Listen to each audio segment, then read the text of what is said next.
اور کسی دور میں صرف ہندوستان کی بات نہیں، ہندوستان کے علاوہ بھی بڑی بڑی زبردست حکومتیں رہی ہے اہل اسلام کی، کبھی ایسا زبردستی کسی کو اسلام قبول نہیں کروایا گیا ہے، الٹا ہوا ہے، عیسائیوں نے مجبور کیا ہے۔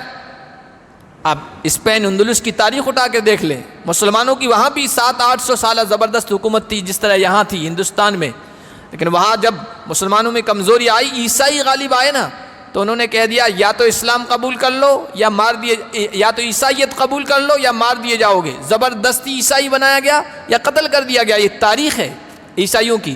آج اسپین میں ایک بھی مسلمان نہیں، فاطمہ روڈ ہے لیکن وہاں فاطمہ رہنے والی مسلمان نام کی کوئی عورت نہیں ہے۔ محمد علی روڈ تو ہوگا لیکن محمد علی رہنے والا کوئی نہیں ہے وہاں۔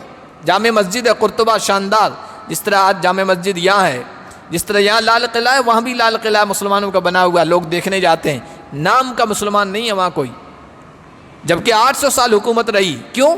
زبردستی کی گئی، یا تو عیسائی ہو جاؤ یا پھر قتل کر دیے جاؤ گے، اور ایسا ہی کیا عیسائیوں نے۔ یہاں بھی دیکھ لیجیے آج، حالانکہ حکومت پہلے اس طرح نہیں ہے، راجاؤں مہاراجاؤں والی حکومت نہیں ہے، سیکولرزم ہے ہندوستان میں، لیکن پھر بھی آپ دیکھیے کیسے یہاں رہنا ہوگا، یہ کہنا ہوگا، یہ دھرم اپنانا ہوگا، یہ جبر نہیں، زیادتی نہیں تو اور کیا۔ الرحیم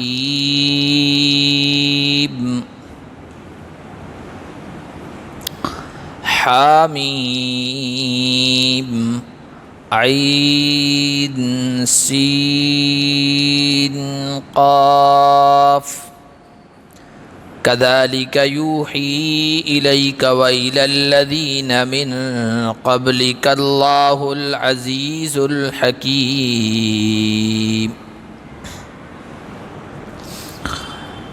آج کے درس کا آغاز ہم اللہ کے فضل و کرم سے سورہ شورا سے کر رہے ہیں۔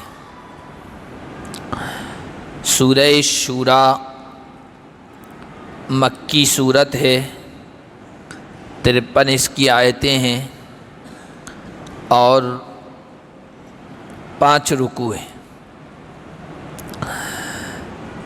اس صورت کا نزول مکی دور کے آخری نصف میں ہوا ہے۔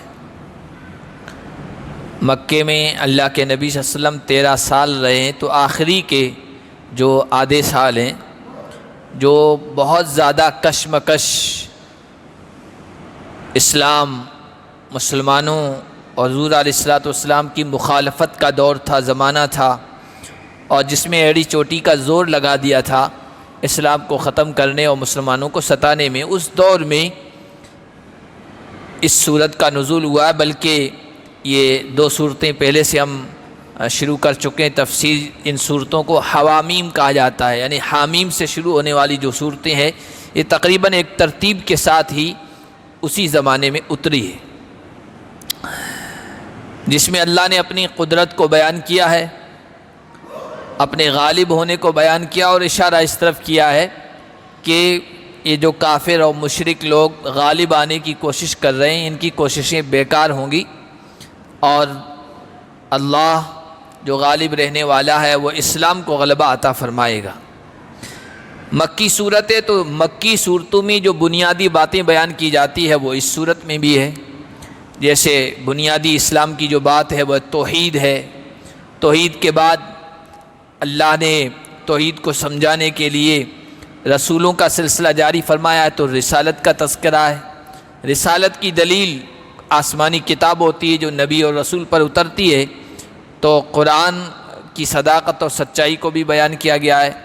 پھر آخرت جو اسلام کے بنیادی عقائد میں سے ہے کہ مرنے کے بعد دوبارہ زندہ ہونا ہے، اس کو بھی بیان کیا گیا ہے، اور اس کے ساتھ ساتھ اس کے ضمن میں چند اہم اصولی بنیادی باتیں اللہ نے اس صورت میں بیان فرمائی ہے۔ ان میں سے ایک بات یہ بیان فرمائی کہ وحدت دین، ایک ہوتا وحدت ادیان، یعنی لوگ یہ کہنے لگتے ہیں سارے دین اور دھرم ایک ہی ہیں، سب ٹھیک ہیں، اس کو کہتے ہیں وحدت ادیان۔ تو اللہ نے فرمایا یہ بات درست نہیں ہے۔ اور ایک ہے وحدت دین۔ وحدت دین کا مطلب آدم سے لے کر محمد صلی اللہ علیہ وسلم تک جو بھی دین رہا ہے وہ ایک ہی رہا ہے، اور وہ ہے دین اسلام۔ تمام بنیادی باتیں، بنیادی تعلیمات، اہم چیزیں، اہم اصول سب کی یکساں ایک جیسی رہی ہیں، آدم سے لے کر عیسیٰ تک اور عیسیٰ سے لے کر محمد رسول اللہ صلی اللہ علیہ وسلم تک۔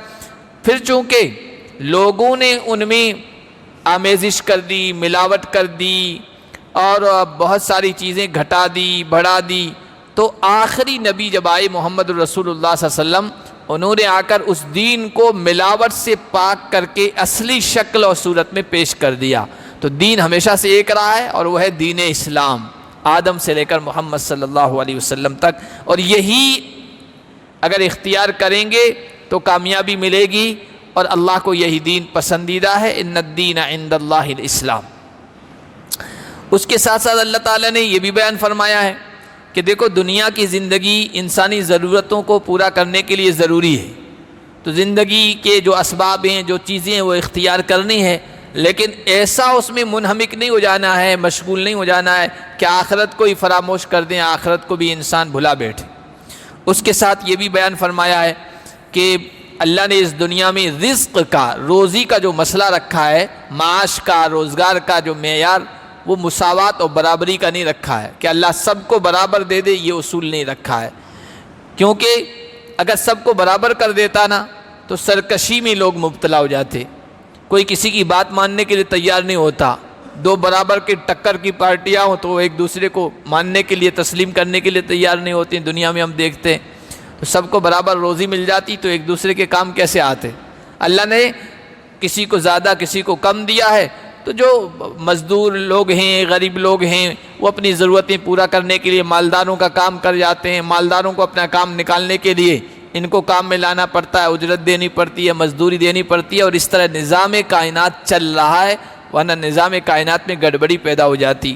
معاشرے اور سماج میں بعض مرتبہ ایسے حالات پیش آ جاتے ہیں کہ کوئی کسی پر ظلم کر لیتا ہے، زیادتی کر لیتا ہے، اب اس وقت کیا کرنا چاہیے؟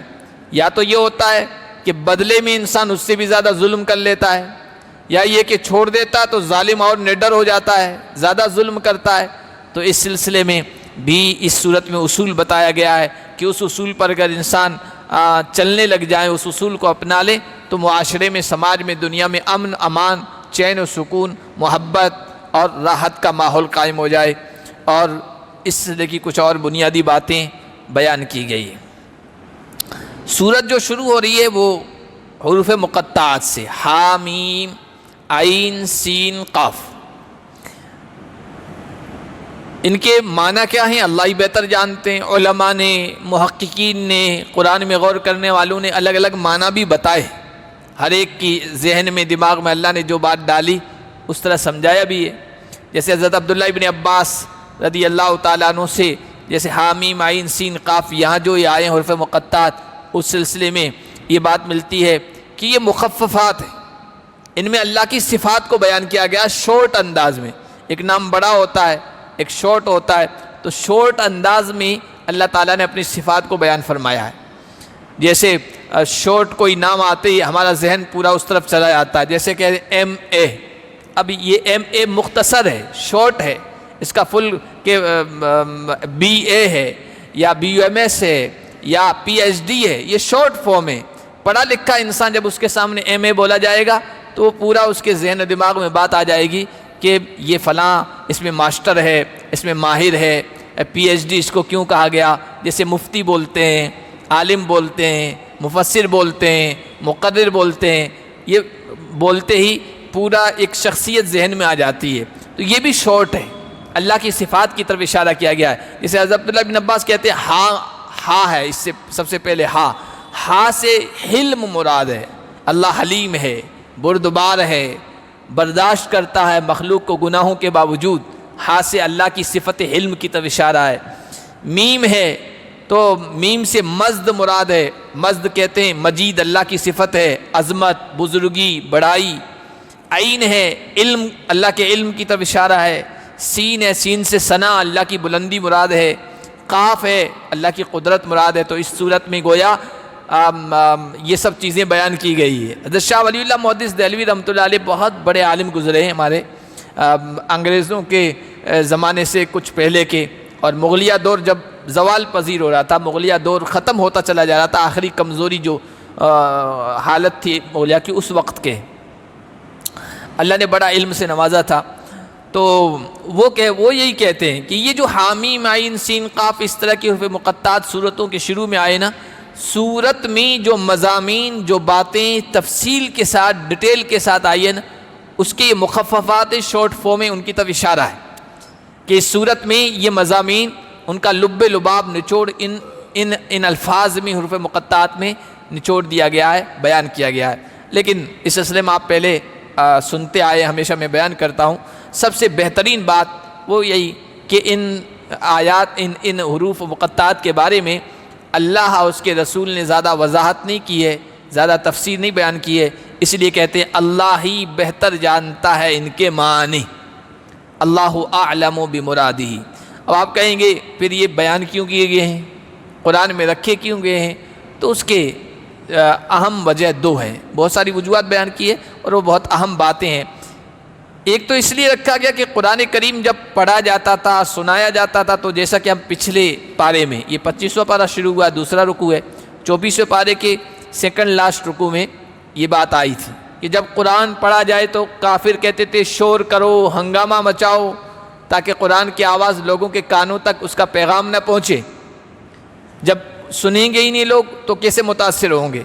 تو ہنگامہ شور کرنے کو کہا گیا۔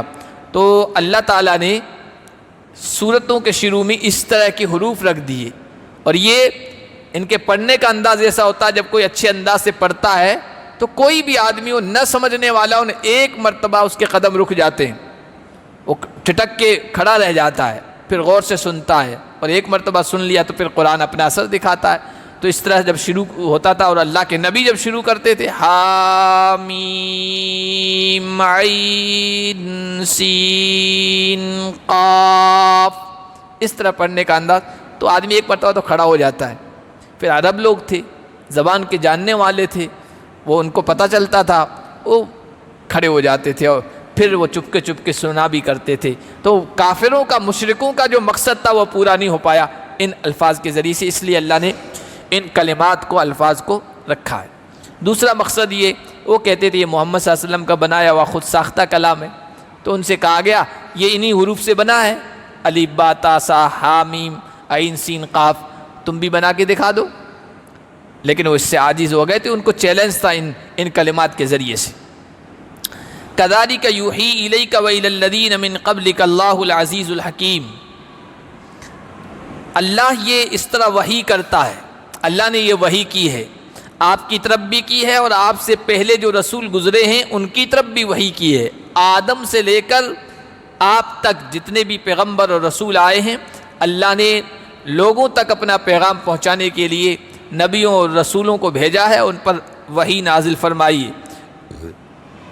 وہ اللہ جو زبردست ہے، غالب رہنے والا ہے، الحکیم ہے، حکمت والا ہے، دانش مندی والا ہے، سمجھ بوجھ والا ہے۔ یہ وحی ایسی ویسی نہیں ہے، جو وحی آسمان سے اللہ کی طرف سے بھیجی جاتی ہے، جو پیغام بھیجا جاتا ہے، اس میں لوگوں کی سمجھداری کی باتیں ہیں، دانش مندی کی باتیں ہیں، تاکہ لوگ شرک جیسے، کفر جیسے، گناہوں جیسے احمقانہ، بے وقوفانہ باتوں سے توبہ کریں، اللہ کی طرف آئیں۔ لہو ما فی السماوات و ما فی الارض وہو العلی العظیم۔ چونکہ قرآن کا اور سورتوں کا جو پہلا بنیادی مقصد وہ اللہ کی عظمت، اللہ کی توحید کو بیان کرنا ہے، تو یہاں بھی یہی بیان کیا گیا، اللہ کی صفت کو بیان کیا گیا۔ زمینوں میں، آسمانوں میں جو کچھ ہے وہ اللہ کا ہے، اور وہ بلند ہے، العظیم، عظمت والا ہے۔ تکاد السماوات یتفطرن من فوقہن والملائکۃ یسبحون بحمد ربہم۔ وہ اللہ پیغام بھیج رہا ہے، وہی بھیج رہا ہے انسانوں کی طرف کہ اس کو ایک مان لیں، اس کی توحید کو تسلیم کر لیں، اس کی قدرت کو مان لیں۔ اگر مان لیں گے تو تمہارا ہی فائدہ ہے، اور نہیں مانو گے تو اس میں اللہ کی ذات اور صفات میں کوئی کمی، کوئی نقص نہیں واقع ہوتا ہے۔ اللہ تو ایسے ہی عظمت والا ہے، کبریائی والا ہے، بڑائی والا ہے۔ کسی کے نہ ماننے سے اللہ کی ذات میں اور شان میں کوئی کمی واقع نہیں ہوتی ہے۔ تم نہیں تو ایسی نہ جانے کتنی مخلوقات ہیں جو اللہ کی تسبیح بیان کر رہی ہیں۔ اللہ کی بڑائی کے گن گان رہی ہے۔ سبوح قدوس، سبوح قدوس، فرشتے ہیں مسلسل اللہ کی عبادت کر رہے ہیں۔ کوئی قیام میں ہے تو کھڑا ہی کھڑا ہے قیامت تک، کوئی رکوع میں ہے اس میں اللہ کی تسبیح بڑائی بیان کر رہا ہے، کوئی سجدے میں تو سجدے میں پڑا ہوا ہے۔ تکاد السماوات یتفطرن من فوقہن، قریب ہے کہ آسمان پھٹ پڑے، کریک ہو جائے، چر جائے اوپر سے، اور فرشتے اپنے رب کی حمد کے ذریعے سے تسبیح بیان کر رہے ہیں۔ آسمان میں اللہ کی بے شمار مخلوق فرشتے ہیں، مسلسل اس کی عبادت میں مشغول ہیں۔ تمہارے عبادت اور اطاعت نہ کرنے سے اللہ کی شان میں کوئی فرق نہیں پڑنے والا ہے۔ تم اگر کرو گے تو اپنے فائدے کے لیے، نہیں کرو گے اللہ کی شان میں کوئی کمی نہیں، تمہارا خود کا نقصان ہے۔ حدیث میں آیا کہ اطت السماء وحق لها ان تعط، آسمان میں فرشتے اتنی کثرت کے ساتھ اتنی بڑی تعداد میں ہیں کہ کوئی بالشت بھر آسمان میں حصہ ایسا نہیں ہے جو خالی پڑا ہو۔ فرشتے کھڑے ہیں، اللہ کی عبادت کر رہے ہیں، اور قریب ہے کہ اس کے بوجھ کی وجہ سے آسمان چر جائے، آسمان آواز کرنے لگتا ہے فرشتوں کی کثرت کی وجہ سے۔ یا اسی کی طرف اشارہ کیا، قریب ہے کہ آسمان پھٹ جائے، فرشتے اپنے رب کی حمد کے ذریعے سے اس کی تسبیح بیان کر رہے ہیں۔ وَيَسْتَغْفِرُونَ لِمَنْ فِي الْأَرْضِ، اور زمین والوں کے لیے فرشتے مغفرت کی دعا کر رہے ہیں۔ پہلی سورہ حامیم شروع ہوئی تھی، جو حامیم سجدہ، وہ سورہ المؤمن، جس کو سورہ المؤمن کہا جاتا ہے، حامیم سے وہیں سے یہ شروعات ہوئی ہے۔ اس میں اللہ کے جو خاص فرشتے ہیں، عرش کے ارد گرد رہنے والے، حافین حول العرش یسبحون بحمد ربہم ویستغفرون للذین آمنوا، وہ خاص طور پر ایمان والوں کے لیے دعا کرتے ہیں، مغفرت کی، بخشش کی، رحمت کی۔ یہاں پر آیا کہ جو آسمانوں میں دوسرے فرشتے ہیں وہ تمام زمین پر رہنے والے زمین کے باشندوں کے لیے مغفرت کی دعا کرتے ہیں۔ تمام کا مطلب یہ کہ اس میں ایمان والوں کے لیے بھی مغفرت کی دعا کر رہے ہیں اور کافروں و مشرکوں کے لیے بھی دعا کر رہے ہیں۔ ایمان والوں کے لیے تو اللہ کی خصوصی رحمت کی، کافروں و مشرکوں کے لیے اس بات کی دعا مغفرت کی کہ اللہ انہیں ہدایت نصیب کرے، اللہ انہیں صحیح راستہ سجا دے، صراط مستقیم پر ان کو گامزن کر دے، توحید ان کو سمجھا دے، تاکہ یہ آخرت میں کامیاب ہو سکیں۔ تو یہ فرشتے مشرکوں اور کافروں کے لیے بھی ہدایت کی دعا کر رہے ہیں۔ اور کوئی بھی مشرک اور کافر جب تک زندہ ہے تو آپ اس کی مغفرت کے لیے، بخشش کے لیے دعا کر سکتے ہیں، اور بخشش اور مغفرت کا مطلب ہے اللہ اسے ہدایت دے دے۔ جب تک زندہ ہے اللہ اسے ہدایت دے دے، شرک سے توبہ کی توفیق دے دے، کفر سے اسے نجات دے دے، اسلام کی توحید کی سمجھ دے دے، یہ دعا کر سکتے ہیں، اسی کو مغفرت کی دعا کہا گیا۔ لیکن جب وہ اس دنیا سے چلا گیا کفر کی حالت میں، شرک کی حالت میں، تو پھر اب اس کے لیے مغفرت کی دعا کی کوئی گنجائش نہیں ہے۔ اس کو سورہ توبہ میں بیان کیا گیا، ما کان للنبی والذین آمنوا ان یستغفروا للمشرکین ولو کانوا اولی قربی، کسی نبی کے لیے جائز نہیں ہے، کسی ایمان والے کے لیے جائز نہیں ہے کہ وہ مشرکوں کے لیے جب اس دنیا سے شرک کی حالت میں چلا جائے، کفر کی حالت میں چلا جائے، مغفرت اور بخشش کی دعا کرے، اگرچہ وہ اس کا قریبی رشتہ دار کیوں نہ ہو۔ اس کے لیے پھر مرنے کے بعد مغفرت کی دعا نہیں کر سکتے، اس لیے کہ مغفرت کے جو اسباب ہیں، مغفرت کا حقدار بننے والے جو اعمال ہیں وہ اس دنیا میں نہیں کر کے گیا ہے، تو اس کے زندہ ہونے کی حالت میں اس کے لیے دعا کر سکتے ہیں۔ وہ یہی فرشتے بھی دعا کر رہے ہیں، یستغفرون لمن فی الارض، زمین والوں کے لیے وہ استغفار کرتے ہیں۔ الا ان اللہ هو الغفور الرحیم، سنو اللہ بڑا بخشنے والا ہے، اللہ بڑا رحم والا ہے۔ والذین اتخذوا من دونه اولیاء اللہ حفیظ علیہم، اللہ بخشنے والا بھی ہے، رحم کرنے والا بھی ہے، بردبار بھی ہے، برداشت بھی کرتا ہے۔ گناہ کر رہے ہیں، معصیت کر رہے ہیں، اللہ کی نافرمانی کر رہے ہیں، اللہ ڈھیل دے رہا ہے، یہی اس کا حلم ہے، یہی اس کی برداشت ہے۔ لیکن جو لوگ شرک کر رہے ہیں، کفر کر رہے ہیں، وہ یہ نہ سمجھیں کہ اللہ دیکھ نہیں رہا ہے اور اللہ کی نگاہ میں ہمارے کرتوت نہیں ہیں، ہمارے اعمال نہیں ہیں، ہمارا شرک و کفر نہیں ہے۔ نہیں، جنہوں نے اللہ کے علاوہ دوسرے کارساز بنا لیے، اولیاء بنا لیے، کسی کے بارے میں کہہ دیا یہ بیٹیاں دینے والا ہے، کسی کے بارے میں یہ تصور کر لیا یہ روزی دینے والا ہے، کسی کے بارے میں کہہ دیا کہ یہ مشکلات کو دور کرنے والا ہے، کسی کے بارے میں یہ عقیدہ کر لیا یہ پھنسی ہوئی کشتیوں کو پال لگانے والا ہے، طرح طرح کے اولیاء بنا لیے، کارساز کام بنانے والے۔ اللہ حفیظ علیہم، اللہ ان پر نگراں ہے۔ اللہ کی نگرانی میں، اللہ کے علم میں، اللہ کی جانکاری میں سب کچھ ان کے اعمال محفوظ ہیں، اور وقت آئے گا تو اللہ تعالیٰ ان کو بتا بھی دے گا اور گرفت بھی فرمائے گا، پکڑ بھی فرمائے گا۔ وما انت علیہم بوکیل، اے نبی آپ زیادہ پریشان نہ ہو، چونکہ اللہ کے نبی سمجھاتے تھے لات، منات، عزا، حبل، نہ جانے کتنے سارے، یہ تو بڑے بڑے ان کے معبود تھے، ورنہ بیت اللہ میں انہوں نے 360 بت بنا رکھے تھے، ہر کام کے لیے الگ خدا، ہر کام کے لیے الگ دیوی اور دیوتا۔ جیسے آج بھی اب دیکھیں ہر کام کے لیے الگ الگ معبود بنائے رکھے ہیں، یہ اولیاء ہے، ان کو اللہ فرمایا اولیاء، ولی، اولیاء، ولی کہتے ہیں دوست کو، ولی کہتے ہیں کام بنانے والے کو، ولی کہتے ہیں کارساز کو، ولی کہتے ہیں مدد کرنے والے کو۔ تو اللہ کے علاوہ دوسروں کو جنہوں نے معبود بنا رکھا ہے وہ یہ فراموش نہ کریں، یہ بھول نہ جائیں کہ اللہ ان کو نگراں ہے، دیکھ رہا ہے۔ اے نبی آپ زیادہ مایوس نہ ہو، آپ ان پر نگراں بنا کر، ٹھیکیدار بنا کر بھیجے نہیں گئے ہیں کہ آپ کے ذمے تو پیغام پہنچا دینا ہے، نہیں مان رہے، شرک سے باز نہیں آ رہے ہیں تو آپ کو مایوس ہونے کی ضرورت نہیں ہے، دل چھوٹا کرنے کی ضرورت نہیں ہے، وہ اللہ کا کام ہے، آگے اللہ پکڑے گا ان کو، اللہ ان سے نمٹے گا۔ وَكَذَلِكَ أَوْحَيْنَا إِلَيْكَ قُرْآنًا عَرَبِيًّا لِتُنذِرَ أُمَّ الْقُرَىٰ وَمَنْ حَوْلَهَا۔ اے نبی جس طرح ہم نے پہلے لوگوں کی طرف وحی کی تھی، آپ کی طرف بھی وحی کی ہے، اور آپ کی طرف وحی جو کی ہم نے یہ عربی زبان میں پڑھی جانے والی کتاب قرآن، یہ ہم نے آپ کی طرف وحی کی ہے۔ ہر نبی کو اس کی اپنی قوم کی زبان میں پیغام دیا جاتا ہے اور اس کی قوم کی زبان میں بھیجا جاتا ہے تاکہ قوم اچھی طرح سے بات سمجھ سکے۔ وما ارسلنا من رسول الا بلسان قومہ، کوئی بھی قوم ہے اس قوم کی زبان میں ہم نے ہر رسول کو بھیجا ہے۔ اس لیے ہمارے علماء کہتے ہیں آپ جس جگہ رہ رہے ہیں نا، دوسری زبانیں بھی آپ سمجھیں، اس کو حاصل کرنے کی کوشش کریں، لیکن جس قوم میں رہ رہے ہیں اس قوم کی زبان کو ضروری سمجھیں۔ اس قوم کی زبان میں آپ بولیں گے نا تو انسیت محسوس ہوتی ہے۔ ایک آدمی باہر کا ہے، کئی سالوں سے وہ یہاں رہ رہا ہے، لیکن وہ اپنی زبان ہی بولتا ہے، اتنی انسیت سے محسوس نہیں ہوتی ہے۔ لیکن اگر وہ یہاں کی مارواڑی زبان سمجھ لے اور وہ آپ کے ساتھ مارواڑی زبان بولنے لگ جائے، پھر دیکھیے اس کے ساتھ اچھے تعلقات ہو جاتے ہیں، بات آپ بھی اس کی سمجھ پاتے ہیں، وہ بھی آپ کی بات اچھی طرح سے سمجھ جاتا ہے۔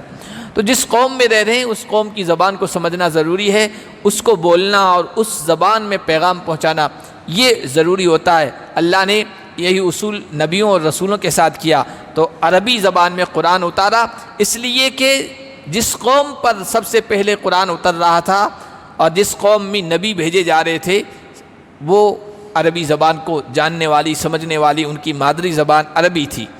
لِتُنذِرَ أُمَّ الْقُرَىٰ وَمَنْ حَوْلَهَا، تاکہ آپ بستیوں کی ماں، ام القریٰ، بستیوں کی جڑ، بستیوں کی ماں، شہروں کی ماں، اور اس کے ارد گرد جو رہنے والے لوگ ہیں ان کو ڈرائیں، چوکنا کریں۔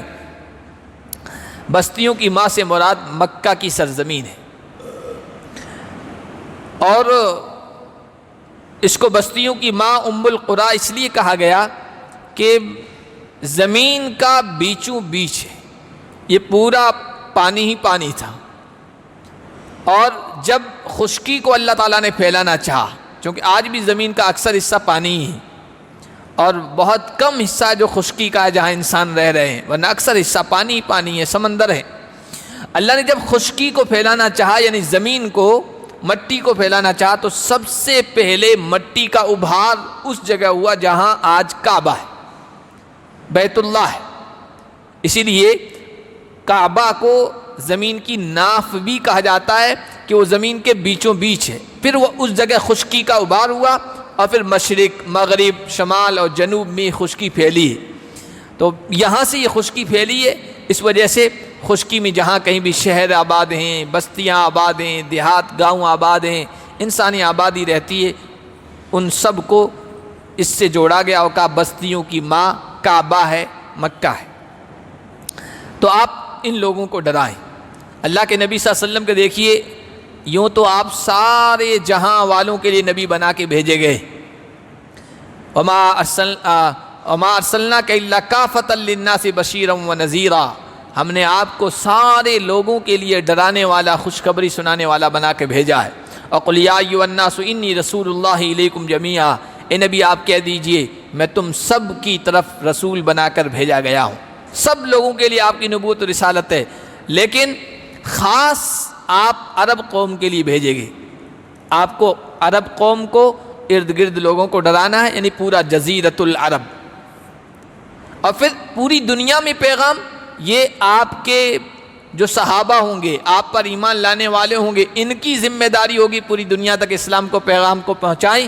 اس طریقے سے آپ کی نبوت و رسالت آگے پوری دنیا کے لیے ہے۔ یہ سورۃ الصف میں اللہ نے بیان فرمایا، هو الذی بعث فی الامیین رسولا منہم، وہ اللہ ہے جس نے امیوں میں، ان پڑھوں میں، جو قوم پڑھنا لکھنا نہیں جانتی تھی، انہی میں سے ایک رسول بھیجا ہے عرب لوگوں کے لیے، پھر عرب کے واسطے سے دوسروں تک، عجم تک، پوری دنیا میں جو پھیلے ہوئے انسان ہیں ان تک اس نبی کی نبوت و رسالت کو کون پہنچائیں گے؟ وآخرین منہم لما یلحقوا بہم، کچھ اور ہیں، آخر ہیں، دوسرے ہیں، کچھ اور لوگ ہیں جو ابھی ان سے نہیں ملے ہیں، جو ابھی ایمان جنہوں نے قبول نہیں کیا، لیکن وہ دین اسلام کے پرچم کو آگے پوری دنیا میں پھیلائیں گے۔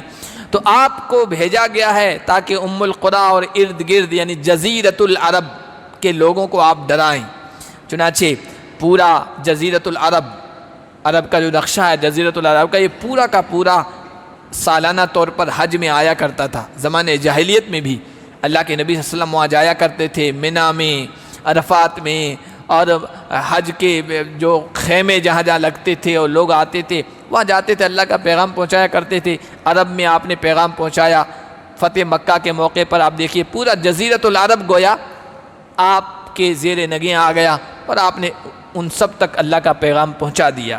پھر آگے صحابہ نے اس پیغام کو بڑھایا، تو ام القریٰ اور ارد گرد کے رہنے والوں کو آپ ڈرا دیں، چوکنا کر دیں، اس دنیا کے بارے میں بھی، آخرت کے بارے میں بھی۔ وَتُنذِرَ يَوْمَ الْجَمْعِ لَا رَيْبَ فِيهِ، آپ ان کو ڈرائیں جمع ہونے کے دن جس میں کوئی شک نہیں ہے۔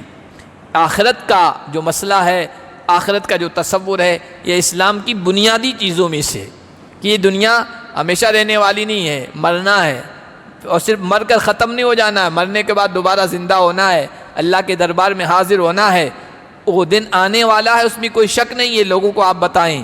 فریق فی الجنت و فریق فی السعیر، اور ان کو بتا دیں کہ اس دن ایک گروہ جنت میں جائے گا اور ایک گروہ دہکتی ہوئی جہنم میں جائے گا، آگ میں جائے گا۔ وَلَوْ شَاءَ اللَّهُ لَجَعَلَهُمْ أُمَّةً وَاحِدَةً، اگر اللہ چاہتا تو سب کو ایک امت بنا دیتا۔ اللہ کی مرضی اور پسندیدہ چیز تو یہی ہے کہ سب لوگ اسلام قبول کر لیں۔ اللہ کی مرضی اور پسندیدہ چیز تو یہی ہے کہ سب اسلام قبول کر لیں، لیکن اللہ کسی پر جبر نہیں کرتا، زبردستی نہیں کرتا۔ اگر اللہ زبردستی کرتا تو سب کو اسلام قبول کروا دیتا، اللہ نے اختیار دے رکھا ہے۔ اللہ چاہتا تو سب کو ایک امت بنا دیتا، یعنی اسلام کے ماننے والے بنا دیتا۔ وَلَٰكِن يُدْخِلُ مَن يَشَاءُ فِي رَحْمَتِهِ، لیکن اللہ جسے چاہتا ہے اپنی رحمت میں داخل فرماتا ہے۔ جو اسلام کو قبول کرے گا وہ اس دنیا میں بھی کامیاب ہوگا، آخرت میں بھی رحمت کا جو ٹھکانہ ہے وہ ہے جنت، اللہ تعالیٰ اس میں اس کو داخل کرے گا، کسی پر جبر نہیں ہے۔ فَمَن شَاءَ فَلْيُؤْمِنْ وَمَن شَاءَ فَلْيَكْفُرْ، راستہ واضح کر دیا، بتا دیا محمد الرسول اللہ کے ذریعے سے، یہ جنت کا راستہ، یہ جہنم کا راستہ ہے۔ اب جو چاہے ایمان لے آئے، جو چاہے کفر کر دے۔ اس سے معلوم ہوا کہ اسلام کبھی بھی کسی کو اپنا دھرم، مذہب قبول کروانے پر جبر نہیں کرتا ہے، زیادتی نہیں کرتا ہے، بلکہ ان آیات سے اہل ایمان کو، اہل اسلام کو یہ سبق دیا جا رہا ہے، یہ سبق دیا جا رہا ہے کہ ٹھیک ہے آپ کا دین سب سے بہترین دین ہے، پسندیدہ دین ہے، اللہ کو پسندیدہ مذہب ہے، یہ اپنی جگہ ہے، لیکن دوسروں کے جو مذہبیں، دھرم ہیں، ان کا وجود ختم کر دیا جائے، یہ اللہ نہیں چاہتا ہے۔ ان کا وجود بھی رہے، آپ کا کام ہوگا ان تک پیغام پہنچا دینا، حق بات کو واضح کر دینا، غلط کو واضح کر دینا، حق سچ بتا دینا، لیکن اس دنیا میں دوسرے دھرم بھی رہیں گے، دوسرے دھرم بھی باقی رہیں گے، اللہ اگر چاہتا تو کسی کو بھی باقی نہیں رکھتا، سب کو مذہب اسلام پر جمع کر دیتا، لیکن اللہ نے اختیار دیا ہے اس دنیا میں تو دوسروں کے وجود کو بھی برداشت کیا جائے۔